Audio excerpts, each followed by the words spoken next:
watch Hard Knocks? Absolutely not. All right, we'll end on that. Thanks, guys.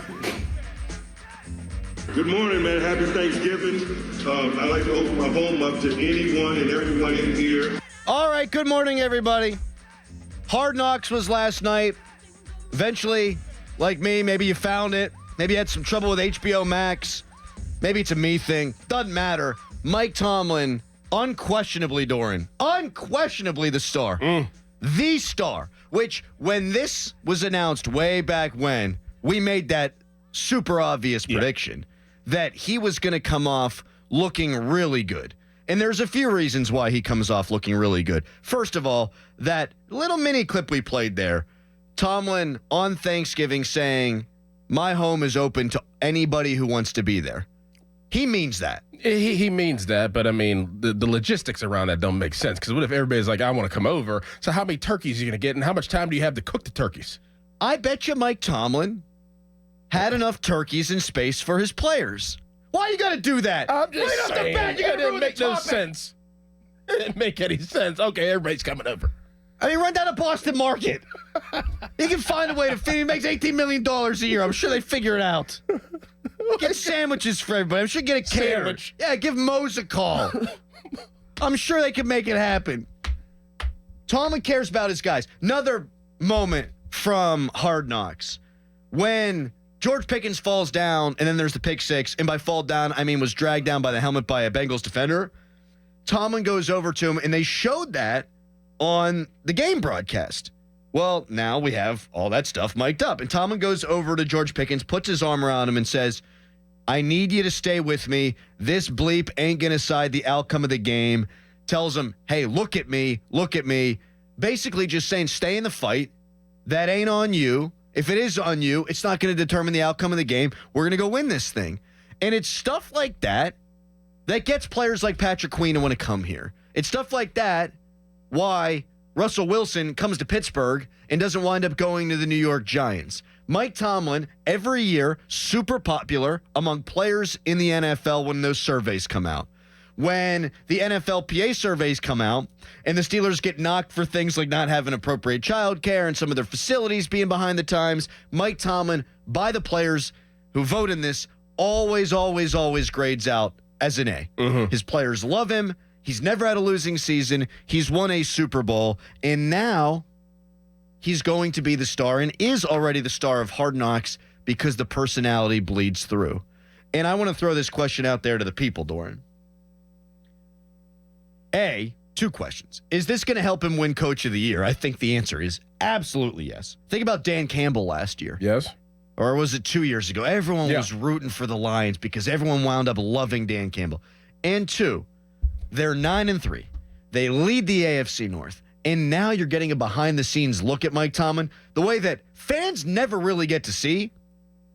If you're an anti-Tomlin guy, can the show mixed with the winning, can it actually change your opinion on him? If you're one of these people who for years has been saying cowers players, for years been saying, oh, you got to get rid of Tomlin. Oh, this year, oh, yeah, they're 9-3, going to lose the first round of the playoffs.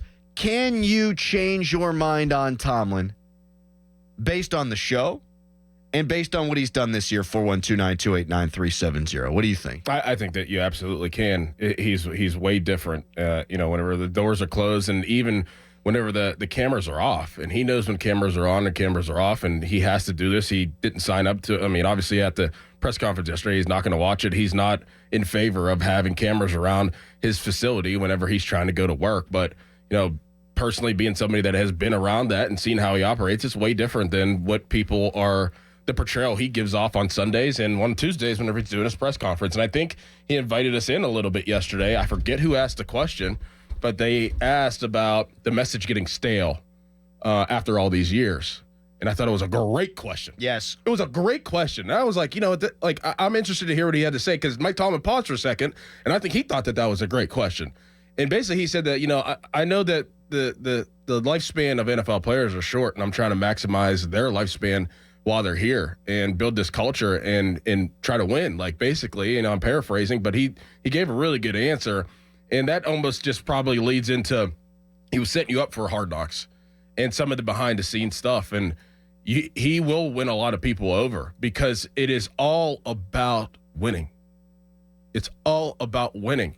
And there's a lot of people at that level, and trust me, I've seen it, that make it about them.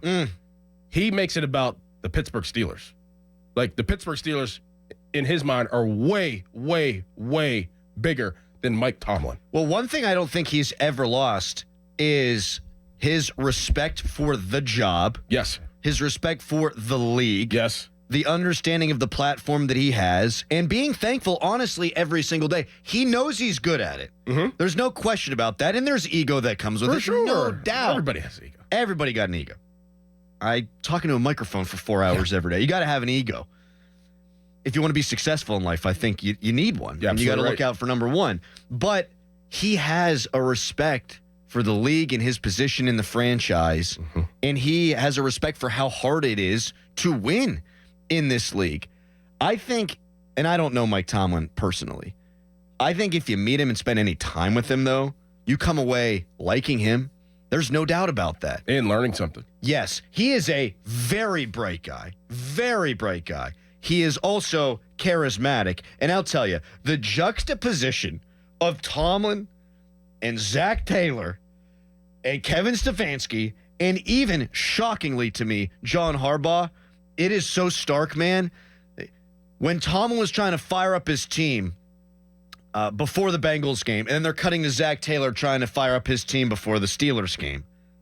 I mean, it's night and day, dude. If I'm Joe Burrow, I'm rolling my eyes. But Tomlin, the way he communicates, the energy with which he communicates, but also how efficient he is, weirdly, with the way he can kind of get that message into your brain, he's captivating. Kevin Stefanski, when they were 2-8, he asked the question, raise your hand if you want to go to the playoffs. What are you, 5 years old? Right, what are you? To teacher vibes from everyone in that room. Meanwhile, Mike Tomlin's talking to his team about a game plan for Joe Burrow, and he's got the PowerPoint up there, and everyone's locked in. Talking about the Bengals defense, everyone's locked in. You got Russell Wilson sitting there with his highlighter, and he's color-coded and all that. Russell Wilson's been at this thing for a decade plus, and he's hanging on every Tomlin word. I find myself rooting for Mike Tomlin more this year, maybe than I ever have before. And I've been a guy that for a long time was a card-carrying member of the Tomlin fan club, and then in recent seasons it's waned because the non-losing thing just wore on me, and the lack of playoff success wore on me, and some of the in-game decision-making, some of the quarterback decision-making has waned on me. I find myself rooting for him because I want him to win, because I want him to be a beloved head coach of the Pittsburgh Steelers, because I think he's awesome. You got to win, though. Like my football coach at my school, West Virginia, just got fired. I wanted that guy to win. Nice man. You got to win. Got to win. I want Tomlin to win because I want to be able to keep rooting for him. And that's why he's stuck around for so long, is, you know, what you're about to see in Hard Knocks and some of those things. And you talk about comparing him to Stefanski, comparing him to Zach Taylor. The reason why he is what he is now and how captivating that is whenever you do watch him and speak and how he gets that message across is because he was thrust into that role early, and he had no choice but to sink or swim. Being a 6-year-old, you know, coming off of being a D coordinator, a defensive backs coach, but then you're dealing with guys that had just won a Super Bowl. Like Cowers players, as we like to say that. Like, so you're going in there and you got to tell all those men, a lot of Hall of Famers, some of the greats that we've ever seen, and you got to lead them. Like, you have no choice. So I think that his starting point is the reason why clearly he is the way he is now, because he had no choice. Like Stefanski, they didn't have that. You know, whenever they started whenever their first year of being a head coach, they didn't have that type of like players and that type of perception of their organization of actually having to hold up and to the standard is the standard. Like, he was thrust into that at a young age, and you know, he had no choice but to sink or swim. And I think that all the experience just amounts to him having everybody believe into what he is selling. Super well said. Yeah. And it's I hadn't thought of it really from that standpoint, at least not for a while, Doran, because we don't do these Tomlin deep dives all that much. Usually it's if they don't make the playoffs, X, or if this happens, Y, or this, Z. The amount of pressure. The last two head coaches won Super Bowls. Yeah. Noel wins 4. Cowher wins 1. Cowher coached in numerous championship games. The last year of Cowher, they didn't make the playoffs, but they had all those Super Bowl guys. Right. And so you come in, and what's he do? He kicks all their ass. Mhm. Kevin Colbert sitting up on the side of the hill. Chuck Noll and Craig Wolfley and Tunch Ilkin used to tell the story all the time. They're sitting up there with Kevin Colbert, and they start banging in practice. And Colbert's like, oh.